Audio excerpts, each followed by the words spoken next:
As long as I've been making art, I suppose, or even making friends, let's put it that way. As long as people have asked me what my name was, and it's actually Colm Mac Athlaoich, so that's kind of phonetically how you pronounce it. And people who know me for years will shy away from even attempting it at times, like, and so just to get this record straight, you heard it here first. It's Mac Athlaoich. All together now, good to go, Colm. Excellent, very good, very good. Okay, we can move on. I will, yeah. Okay, so I haven't done one of these talks in a long time. I remember the first time I gave a talk, I was really had to go back into my stuff I was doing in school, and it made a lot of sense, and I think I was just evolving as an artist. There was a lot of real mixed bag of stuff, from drawing to painting to everything. I was one of those kids. I just wanted to explore all the mediums, and I suppose that first talk, I did a sweet talk years ago in the Sugar Club, and I was a bit nervous because I hadn't really established myself at all as an artist, but it was still a really good experience to do it, and it proved to be, it was a really good learning curve for me as well, and it was kind of good to, it's good sometimes to look back and assess of what you've actually achieved so far. So there's been a big, huge gap of years, I know, since I did that, and I decided for this talk to kind of focus on painting and printmaking, which is kind of maybe the more fine art aspect of my practice. A huge other chunk of what I do is illustration, and I've been doing that for years. And just to go back a little bit, I suppose I studied printmaking in NCAD, and it was not something that I ever thought I wasn't even, to be honest, I wasn't even aware what printmaking was. I just liked to draw. I knew the artists that I loved, and printmaking was this strange thing that I discovered when I was in college. And I had no idea, like even I did a block after a week, and I absolutely fell in love with it. Because it was kind of a marrying of, of all loads of different techniques into one. So if you like drawing, printmaking is a fantastic kind of medium to work in, and drawing is something that I loved. So it was kind of nearly like bringing, kind of painterly aspects into print that wasn't, it was more of a fine art, a fancy drawing, basically, let's call it that. So I was trying to think of a clever way of saying it. It's a fancy drawing, that's what a print is. So I did 4 years of fancy drawing, and I did a year in the graphic studio printmakers afterwards, editioning prints, which was, I think, just exhausted me. It was 5 years of printing, and I said, that's enough. I was like, I lost interest, to be honest with you, at that point.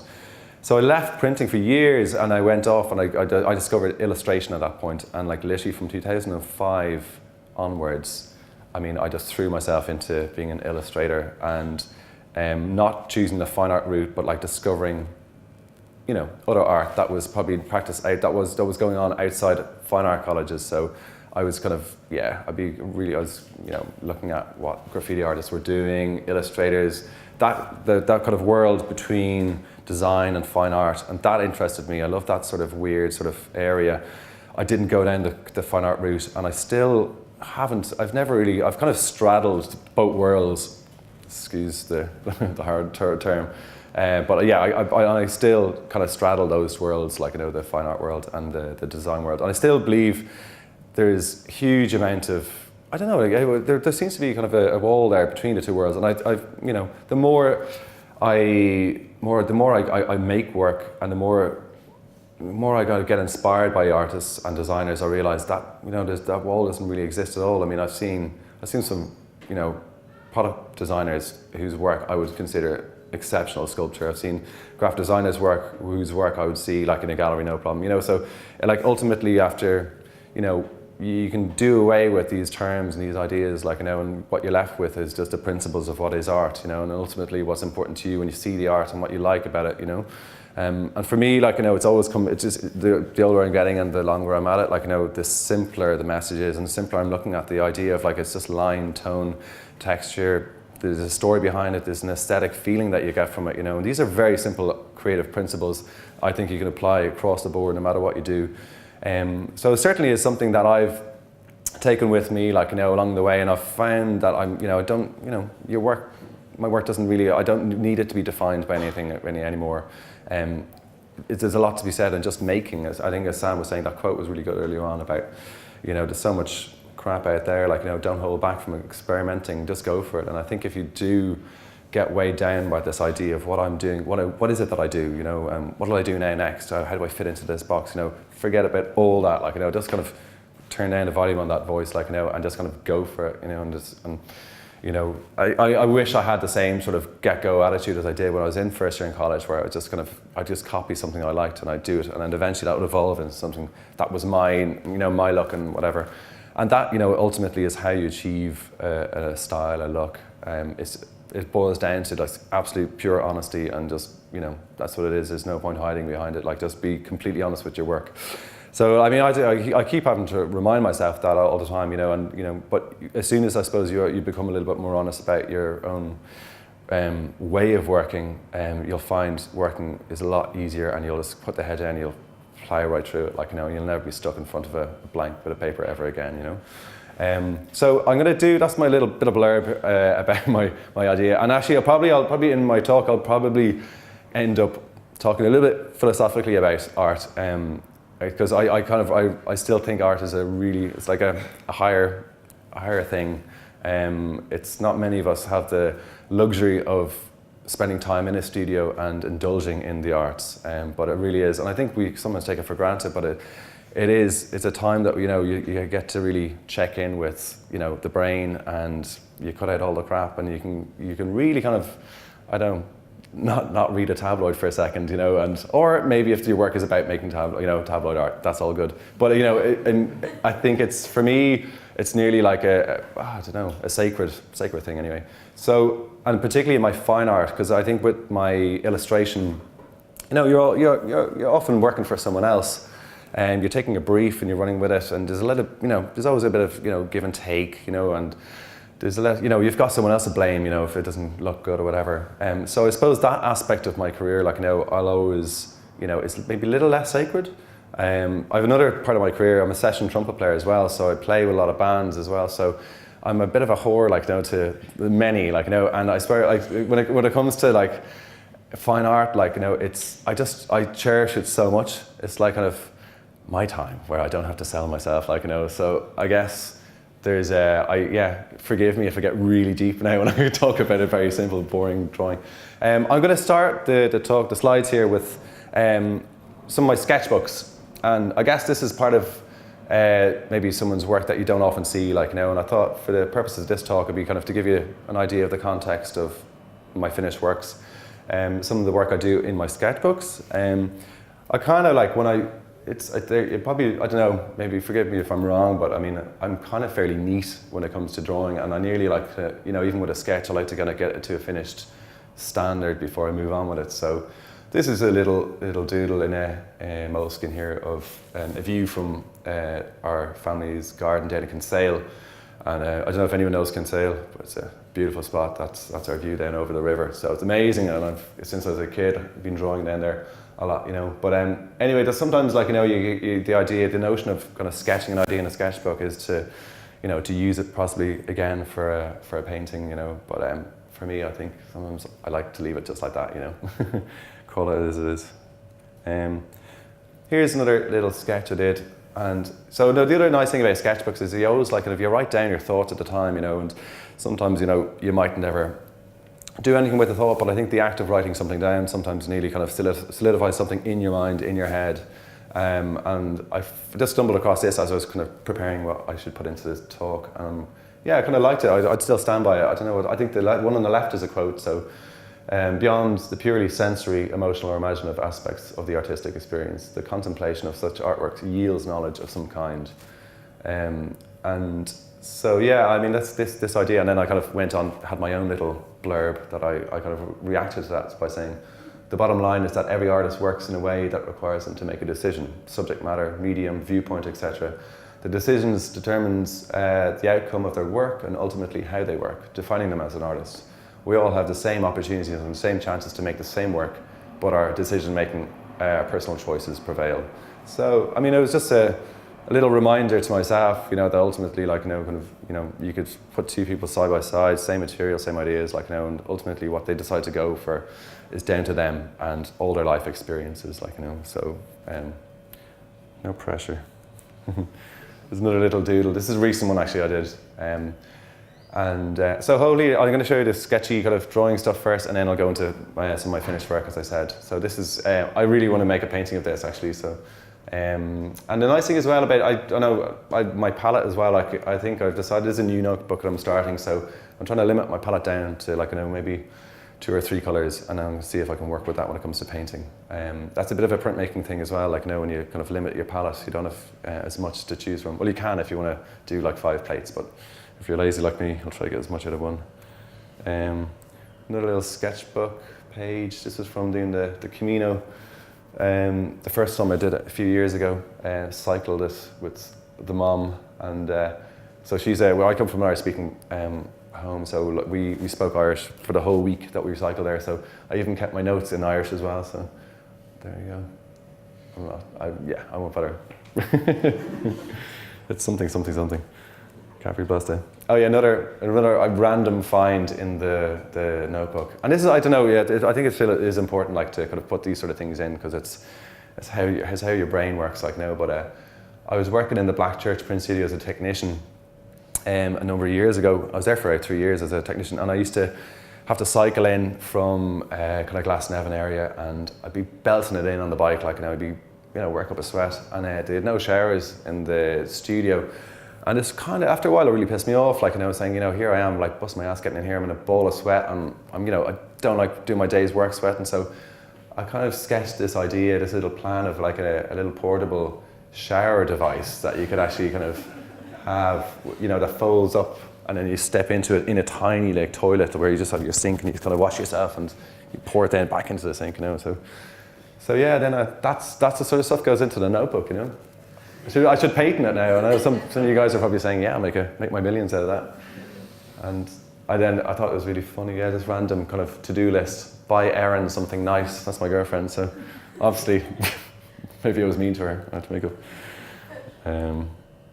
This is just another sketchbook on a little interrailing trip around, and this was where is it? I've got it written down exactly where that was going on. I think in Treviso, between Treviso and Venice. And so this is more maybe kind of closer to my illustrative style. This is where I'm kind of little merging into it's more just an observational sketch anyway, But it was gas. It was this old granny on her mobile, and I think she was sending a message, or she was speaking. I can't remember, but she was roaring at the thing anyway, and struggling, and losing miserably, But this elderly person versus technology. So going on. Another little sketch. This is in Ljubljana. So yeah, and that was the other thing that I kind of liked about keeping a notebook and keeping sketches. Is that you sit down, especially when you're traveling, and you keep a diary. And if you kind of jot down your notes, that's one thing. But I find the act of drawing, drawing and taking notes, it really slows you down, and you can, I remember quite well now when I sat down and actually sketched that in Ljubljana, I suppose it adds another element of, instead of just fleeting through life, it makes you sit down, it makes you take it all in, and you can really, just taking it all in. It's nice. And I really something, it'll sit in your mind, and you never know when it will come back and you'll use it again. And funny, I look back at this, and even looking at the tonal way I kind of drew that tree, which is something the kind of style I kind of developed when I was on that trip, and it's evolved ever since. So it's funny, I'm seeing little traces of little ideas and little kind of techniques that I've actually brought with me since then. That was back in 2010. So that's another one there. So this was working out my budget on the left there. I don't know how much, what was I spending? Each title roughly together. Pooling the cash. Trying to make a few quid's stretch. Okay, so this is a little tree sketch, and then I think I've got the painting. Yeah, there we go. Yeah. So that was So again, just sometimes you're flicking around and you're looking for some material to work from, and I found that tree, and I decided to give it a go with the painting. So again, this wasn't for any commission or any show. I just kind of made the work, which is actually sometimes the nicest work that I do. Often I'll do a lot of commission work. For either individuals or for a corporation or whatever, And occasionally I'll have an exhibition that I do purely my own work that'll happen sporadically throughout, a few years. Like, so I'll try at least to have a show a year if I can. So this was just a little piece for me. So I'm just going to kind of progress into maybe some of my finished work now and how kind of the drawings evolve into the finished work. So that's a drawing for a piece, and that was the finished piece there. So GF handle, and that's him painted. This was actually part of a show. I think, let me see, what's my next slide? Yeah, okay. I might as well actually kind of jump into that. So I'll get back onto this painting again. This is another example of a doodle. An idea for an album cover, or it wasn't an idea, it was actually a pitch for one, and that was the final piece as well. So just taking the ideas of kind of taking your drawings and ideas and then evolving them a little bit more. Going a little bit Labat on this here, actually, with the palette and the little patterns here. I wasn't aware of his work, I swear, people like that. But yeah, they actually didn't. This was for Lynn Records over in Scotland, and for an early music Baroque album. I'm so cool with the kids. So actually it's for a friend of mine who plays the bassoon, and he has his own early music ensemble, and I've done their last few albums, and I'm very proud of it. So this was the first one. It was a bit too loud. I don't think the Baroque listening audience would be, kind of too impressed by that. So, but they liked this one. This was nice. So moving on. Oh yeah, so anyway, getting back to that GF handle painting. This was a really, really fun show I did. It was in Monster Drug Gallery back in 2003, celebrating Temple Bar, 25 years of Temple Bar Cultural Trust. So myself and Peter Prendergast, the director of Monster Drug, decided to put a pitch together for Temple Bar to say, would we do a show, an exhibition to commemorate the 25 years of Temple Bar. So I came up with the idea of doing 5 paintings in a week, and a painting a day basically, and it would be a time period. So we just break down Temple Bar, the history of Temple Bar, into 5 time periods and do painting a day. It was seemed like a super ambitious idea, and my arm was falling off me by the end of it, but basically, I managed to do a painting a day. So part of it was, we documented the whole thing as well. I made a video of the making of it. So this was me setting up in the gallery itself. So the idea was to turn the gallery into a studio space, have all my preparatory work lashed up like a studio, and then go about painting. So as Jane was pointing out, my money shot right there in my ass. So I don't know. I was even sad. I think I set the camera up myself as well. So what's wrong with me? I don't know.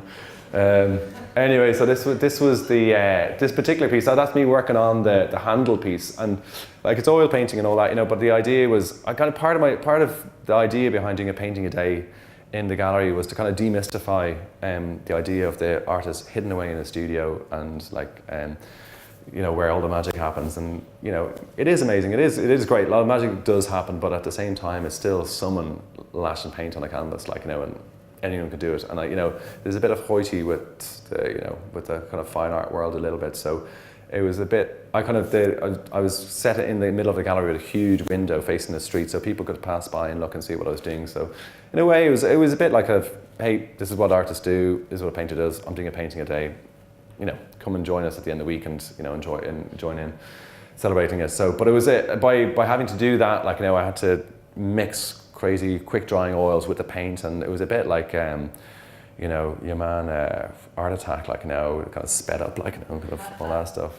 But anyway, it was really nice. I didn't give myself enough time to worry about what I was doing as well. So you literally just kind of got it done. It was great.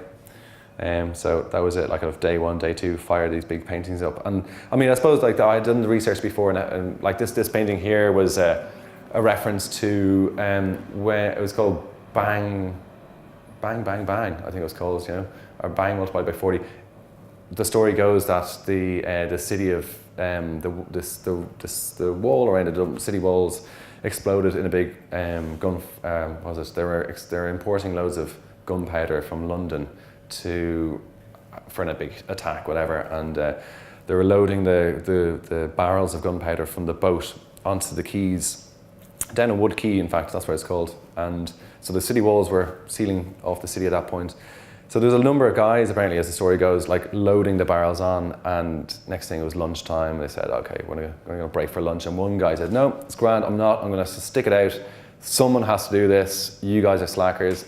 Leave it to me, as usual, I'll do it, you know. So everyone left, and this one guy decided to single-handedly kind of take the rest of the barrels off. And I think there was around a few barrels left, and he fucked up basically, like, you know, and the barrel went in and hit the key, set off an explosion. All the barrels went up in flames, and apparently it was a huge disaster. The city walls, or the Dublin city wall, exploded, and it was the first time the wall had ever been breached in history. So they decided to level the walls at that point, like, you know. So, and that was the moment that the city walls of Dublin City were taken down, and which is actually kind of where the area of Temple Bar is, in fact. So that was that. That's a little bit of history there for you guys. This is the setup in the gallery. Yeah, and it was really, so we had a few cameras set around and all the stuff there. A lot of fun. Really nice. That was me working away, and a bit of happy tourists walking by, ignoring my hard work, I can see. A little close up there, sketching away on one of the explosions. And this is weird, actually. Like, it's funny, like, from that body of work, that big bang bang one, whatever it was, like, you know, it was a big explosion piece, but it kind of resonated with me, and it's stuck with me ever since, like, you know. And I have this recurring kind of theme in my work, which is explosions, and I'm not too sure. Well, I do know what it is. I kind of found some notes written on it, and here they are again. Going back to the notebooks. I found this recently. I was trying to figure out why a lot of my work involves these huge, big plumes of smoke and whatnot. So, and I remembered I was working on I wasn't working on anything, so I was just thinking a lot, and I was trying to do a bit of research into where I wanted to take my work, and in order for me to take my work somewhere, I had to get my head thinking in a certain way, and like, kind of what was interesting. And I guess this idea of, like, you know, having kind of a bit of a philosophy behind your work is important for me, because I really have to believe in what I do and what I'm talking about. So I don't know what was happening at the time. I suppose, yeah, like this idea of surrendering to something bigger, something greater, like, you know, kind of the idea of humbling. I think it was probably, do you know what it was? I think it was the fucking Celtic Tiger, like, you know, it was wrecking my head. And we were surrounded by assholes and just absolute nasty. Like, I think we all probably agree with this, like, you know, there was a time back, you know, not so long ago that I really didn't like what I saw around me, like, you know, and it wasn't a very nice place. Dublin wasn't, you know, buzzing the way it is now again, like, you know, and basically it was this stinking Celtic Tiger. And I think it was just the idea of, like, we had to take a massive slice of humble pie, I felt, in society, like, you know, and kind of accept the mistakes we'd made. And so this was I suppose my thinking was like this, and then of course my thinking will go into my work. So the idea was this idea of surrendering, like, just admit it, you know, you're wrong, you're greedy, you're an idiot, like, you know, kind of, you know, this is out of your hands, out of your control. Just take what you can handle, take what you need, and roll with it, you know. And this idea of that we should just kind of, yeah, be aware of something greater than us. We're not the biggest thing around, you know. And I suppose it is a bit of a spiritual kind of view on things, but it resonated with me, and I started looking at visual references for this. And I was thinking of these. It was the other thing was that big volcanic cloud that grounded everyone as well. And everyone's freaking out, like, you know, and saying, to cancel this, cancel that. I says, tough shit, like, you know, it's like, you know, it's a cloud, it's a volcano, like, you know, it's bigger than you, it kicks your ass, it kicks everyone's ass, like, just suck it up, like, you know, and be a little human again, you know, and stop thinking you're amazing. I used to get really, I know, irrationally annoyed at, like, you know, people's stupidity towards, like, kind of, why don't things work? So this was, again, just fueling my research into this idea of surrendering, that we should just chill the hell out, you know. So I don't know what I write. Yeah, the idea behind the body of work evolves from the term surrender. The term can allude to war, religion, or personal introspective, whatever that word is, action. Surrender suggests, on the one hand, a sign of weakness, on the other hand, a form of freedom. Historical reference to the word brings up past wars. One most significant was the surrender of Breda, painted by Velázquez. So there was obviously, like, a lot of, you know, references there. Not a lot, but there's a few references in the past as well. Not many, actually, artists like the idea of celebrating the idea of surrendering. Like, you know, it's always like, you know, kind of war, celebrating the victor and all that. Not many artists would ever have kind of celebrated when someone fucked up, or acknowledging the fact that they fucked up. And I love that idea because I think it's a very human thing, and I think something that we should really embrace a little bit more of. So around this time, I got the job working as technician in Blackchurch Print Studio, which meant I was back printing again after years of not printing. I decided to call this first body of work monumental activity, the first bunch of stuff that I was doing. So the idea was, again, I started working with aluminium plates as opposed to copper plates. It's a new medium for me, exciting times, aluminium. And it was also this greener etching, this non-toxic kind of process, which is much healthier. And it was also proved to be a bit of a challenge. So I started these individual sort of kind of pieces that I kind of wanted the idea of capturing a natural disaster, I suppose, in a split second. And the idea would be like that. It was kind of, you're trying to capture power, capture nature at its rawness, and in a way, it's meant to look like take on a sculptural form as well. So the idea of stopping a plume of smoke in a split second, it looks like it could be a sculptural form, and I like that idea of it as well. So then I started kind of placing these explosions in landscapes. So this is in Hallstatt, actually, this photograph in a place in Austria that I went to, and I just, I'd find a nice landscape, and then I kind of drop in an undex, an underwater explosion, and see what happened with it, and it's got something interesting was happening, I think, with cutting out all the colours, so it's monochromatic and there's no tone, it's only line, and just eliminating, breaking it down to a real simple form.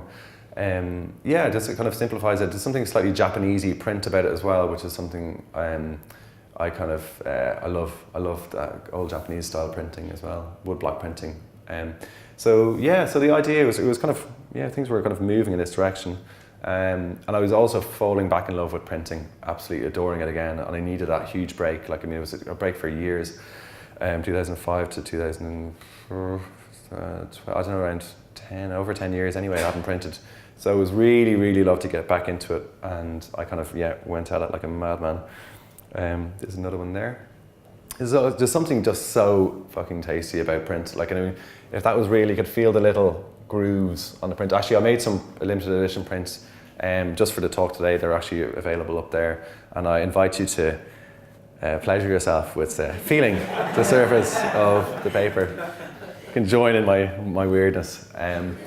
But there is something nice, and the whole process of printing, it's very tactile, very crafty. You're using tools.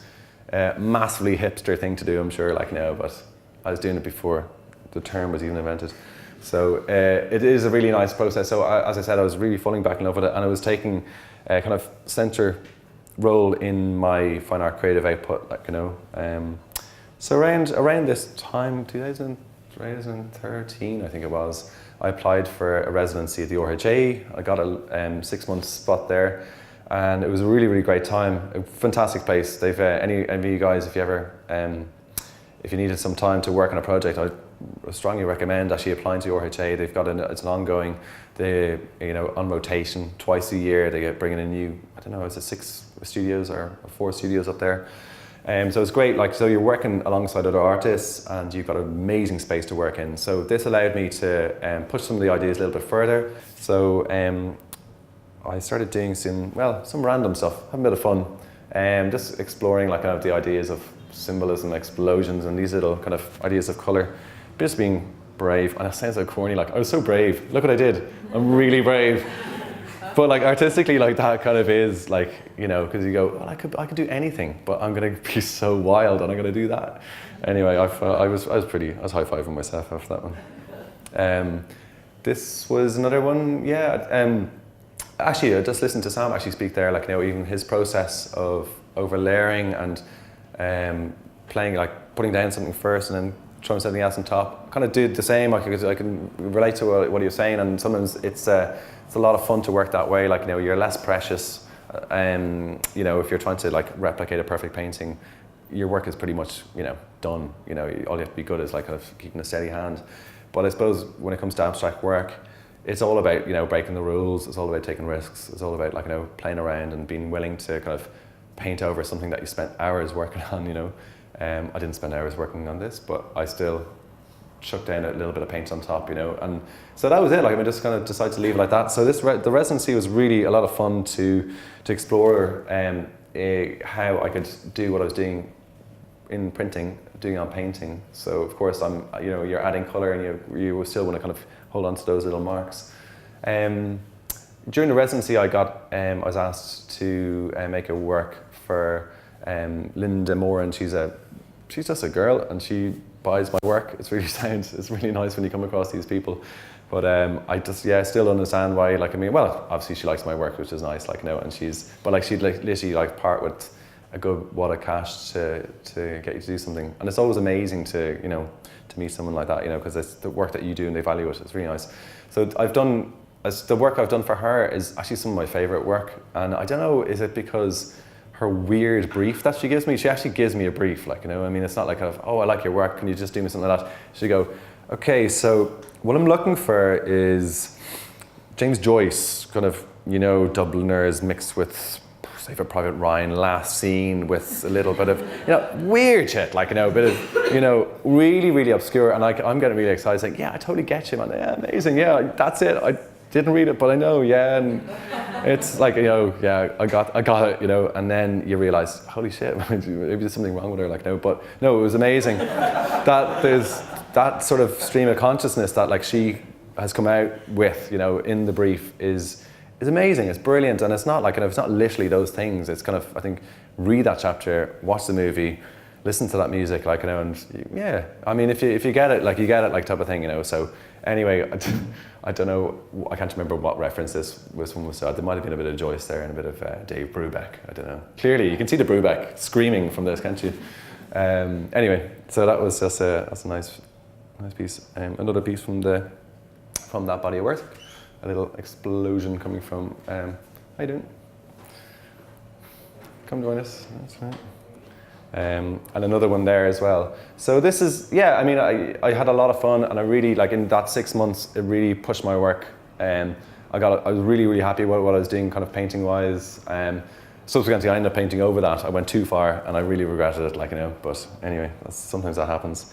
But one piece that I brought, yeah, I mean, I had made this etching actually from the last series of work, and I brought it with me to the studio. I kind of had one print there, so as not to get too influenced by it, and I made a kind of a drawing, roughly idea of it. Another drawing of it was this guy over here, and I decided to, I see if I could do something further with the idea of a different medium, and I kind of want to push the idea a little bit further. So at this time there was in the Black Church where I was working, we had an artist over from Australia, and she was a woodcutter. She made these beautiful, big, massive wood block prints. And so I don't know if you know how wood block printing works, but it was just a big sheet of, well, you work on a sheet of ply, you carve your image into it, you roll up ink on top of it, and then you print that off. So anything that you carve into, it's like lino, it stays white, everything else stays black. So she was having, like, she did these stunning, huge, big abstract pieces, and I wasn't too pushed on what it looked like when it was printed. Very thin Japanese paper. It was still lovely, but what really blew me away was the plates. So what she made, how she achieved the work. She had to work on plywood, carved it up, inked it up, and printed it off. But she kind of discarded the plates, and they're the things that I loved. And I loved the idea of, like, the part of the process becomes the artwork. So I kind of thought, like, since I'm, you know, painting some of my prints, why don't I try and make something a bit more sculptural? So I started working with wood at that point, and this was so the idea then, I wanted to make a print. You might see it in there, like this one here is kind of gridded into kind of whatever 16 squares. So I got the square. So yeah, I just ordered a load of timber, cut it into it, and I made a huge, it was like 2 meters by 1.5 meters, big wood block installation piece. So this was the beginning of a new kind of way of working, which I really liked. So it's pretty much, it's the negative of the print plate. So there's loads of references to the printing process. That, you know, the plate is the negative of and the page is the positive. So this is the negative, but it's like kind of it's also like the plate that you would print off. So I had a bit of a eureka moment with this. I was like, yeah, man, this rules, man. This is really, really good. Because what was nice about it was that once you got the idea, all you had to do was sit down and carve out the work. And although it's laborious, it's super, super soothing just to kind of work away, and you can just work on a square at a time, and then eventually you put them all together, and it's like, yeah, go modular art. It's amazing. So this was in a show in Monster Truck. It was part of a show called Production with the Black Church. So yeah, it was a nice apt name for the show. So yeah, I'll quickly try and leg it along here. Botox was a solo show I had a few years ago, and it was kind of the first time I kind of brought together all different ways of working that I'd kind of been working on. So a bit of wood carving and ink drawing. It looks like a print, but it's actually an ink drawing. And the idea behind the show was, my theme was kind of moving into kind of botanical, fungal kind of source material. Don't ask, just why not? Why not? It's weird. Yeah, I do a lot of botanical work now over the last few years, and I guess what it is, it's just nature again. I suppose just it's kind of celebrating nature and looking at it again, and that's actually what it is. It's not about anything else really. It's a really fun subject matter for me, and I think I'll always stick with it. So it's a little kind of cheeky, sneaky pick of the top of a painting there. So again, it was the idea. The theme of nature was kind of working away, like it was still with me. I now started painting on plywood, which is the same material that I was carving in, so that was nice to kind of change around with that. And also around this time, I was having a bit of a identity crisis. Well, not identity, I was just actually sick and tired of working where I was, so I wanted to upskill in design. So I started interning with a company, friends of mine, Unthink, around the same time, and spending a lot of time working on kind of vector programs and all the rest. And I kind of, whether you like it or not, like these things rub off on you. So I think my work got quite graphic at this point, very kind of flat colors, flat tones. And I didn't fight it, I let it happen, and it's a natural, it's got to happen, and it's what you're kind of feeding into your mind will come out in your work. So unbeknownst to me, subtly my work had becoming a little bit more graphic, less wishy-washy, and it was, no harm. This is another piece here called Pink, and it was just taking some old Roger O'Connor etchings and reinterpreting them my own way. And another piece here called Iverna. So this was another piece. This is actually kind of taking an old Victorian illustration of flour and chopping it up, slicing it up in Photoshop, and reassembling it in my own way. So the reason why it's called Iverna, which is the Japanese term for flower arranging. So that's it. And then the colours in the background come from one of my paintings, one of the volcanic paintings. So I made, actually, funny enough, I made this for, there was a scarf design competition because my girlfriend is a textile designer, so she was putting something in for it, and I was saying, fuck it, I think I'll do it as well, and I'll win, and I'll beat you at your own game. No. So, she loved it, she heard me say that. But she still claims she helped me out with this. She said, maybe you should do that, and I said, yeah, fair enough. I gave Erin some credit for this. But this was a fun piece that just came about by literally applying for a competition and didn't get it. Neither of us did, which is important. So there's no winners in this game. We both failed, and things are fine that way. It was funny because what took literally, I'd say probably 2 hours to put this piece together, has evolved into loads of different things, and it was made out to the cover of that guy, my bassoon friend from the early music Baroque thing. It was one of his first CDs. Baroque crowd loved it. Went down really, really well. So that's has a few incarnations. I think it was on the back of that Botox show that James approached me and asked me if I'd do a body of work for the hotel here. And it was brilliant because at that time I just got awarded another residency in Albert Cottage out in where is it? Glasnevin. So it was Dublin City Council. So it was a live workspace. It was amazing.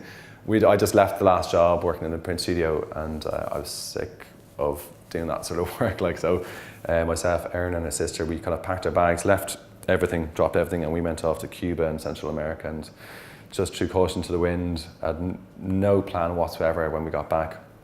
Completely reckless thing to do at 34, like, but anyway, some people are like kind of having their, I don't know, building a family, like, here's me like kind of swimming around in the Caribbean, like, in blissful ignorance. Anyway, no, that's not true. That's not true. I had a plan, and I came back. Well, I mightn't have come through, but myself and Erin both applied for this residency, and lo and behold, we both got it. Not only did we both got it. That's great English. Not only did we both got it. The residency is for 2 houses side by side. So, this is an international residency. Loads of people go for it. Both of us went for it, and we both got one each. We got like literally number 6 and 7 to 2 houses side by side. So it was just ridiculous. So we got home, we moved in, it was brilliant. So we obviously admitted saying, hey, we're a couple, we only need 1 house. Which was kind of a stupid thing. We should have Airbnb'd the second house, but we could have made a fortune, man. It was because the rent was all subsidised. Like it was for nothing. Like we could have cleaned up.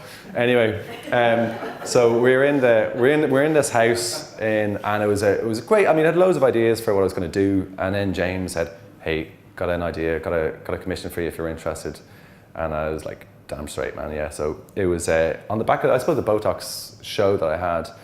James said, "Love what you did there. The guys like it." When you kind of pitched the ideas to the guys here in the hotel, I said, "Could you do a body of work?" So yeah, it was 6 paintings, I think, and a few prints, and then a few other pieces that I had lying around. So it was a really, really fun thing. It was quite a small studio to work in, but it was awesome. So I worked on all 6 at the same time. So the idea was just kind of moving things along. Thought I'd just chuck in. These are kind of scans of the sketchbook for the pieces themselves. So it's kind of weird, like, I don't know, sometimes like it's nice to have a bit of structure to what you're going to do first before you start, because God knows you're probably going to go way on a manic tangent once you get painting. So sometimes I like kind of lock things down a little bit. So just little references to colours, like, yeah, there we go. And another one there. These are available, actually. Or not available, sorry, they're not available. You can't have them, sorry.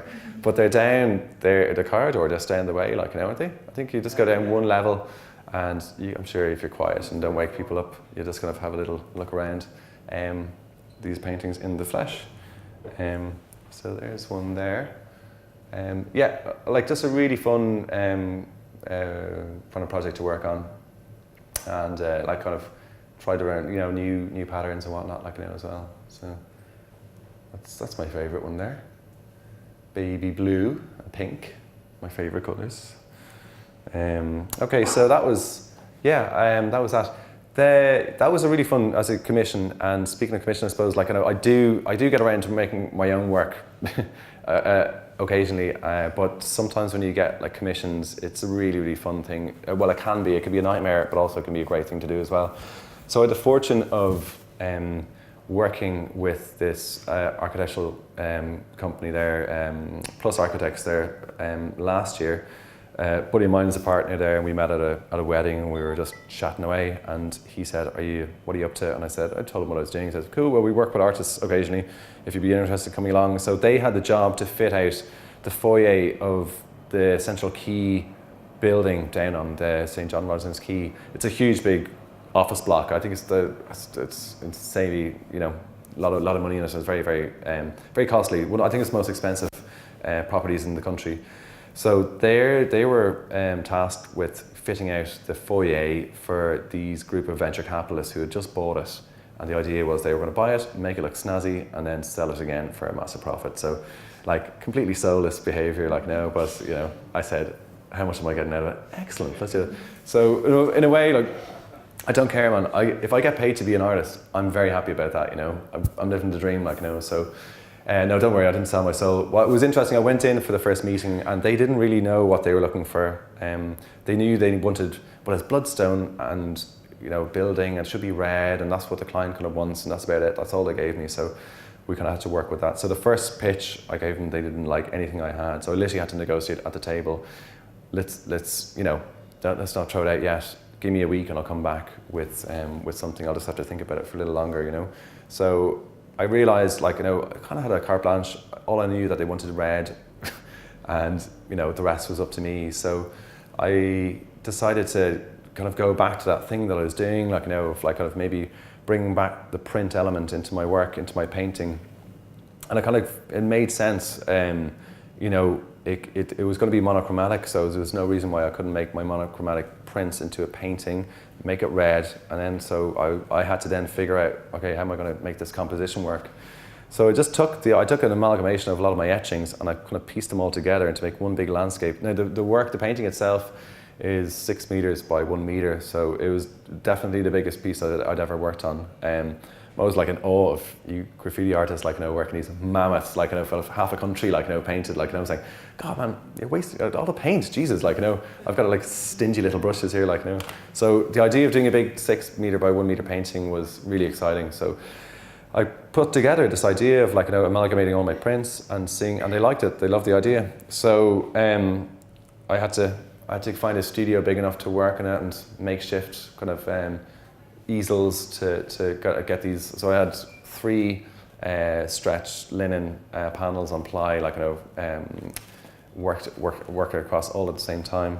And so this is the idea. That's the image there. I don't know if you can see it. You can kind of work it out there, like, that it's very similar to it is my prints basically, like, So I just kind of with Photoshop played around with it, made a composition that worked, projected it up there, and started to work on it. So that's me then in State Studios. And actually, weirdly enough, like, what took the longest was getting that white color in the background, because I wanted to make it look like it was actually paper. I achieved that sort of, when a plate prints onto paper, there's a gorgeous sort of quality to it. It flattens and smoothens and slightly tones a white paper. So I spent like around 2 weeks just getting the white the way I wanted it, like, and then when it came to this, it was fine. Just flew along with it, So then it was to install, and yeah, I chucked it up fairly quickly. They were heavy bastards, like, but we got them up anyway in the end. But especially when you're doing it on your own and you have the time to, like, take a photograph of your work. I guess the guy who was at the reception must have been laughing at me, like, because I was sweating trying to, like, hang a painting and then stopping, and then it's just like taking a documentary like photograph of myself doing it, He said, just get it up, get over and done with, So that's it, up in this rightful place. And I found out later that they sold the whole building, and they made something like 32 million profit on it, And I really, really should have asked for more money for my painting. I think it was like the clincher. I think it really tipped it over. So that's it. That's all I have to say. Thank you very much.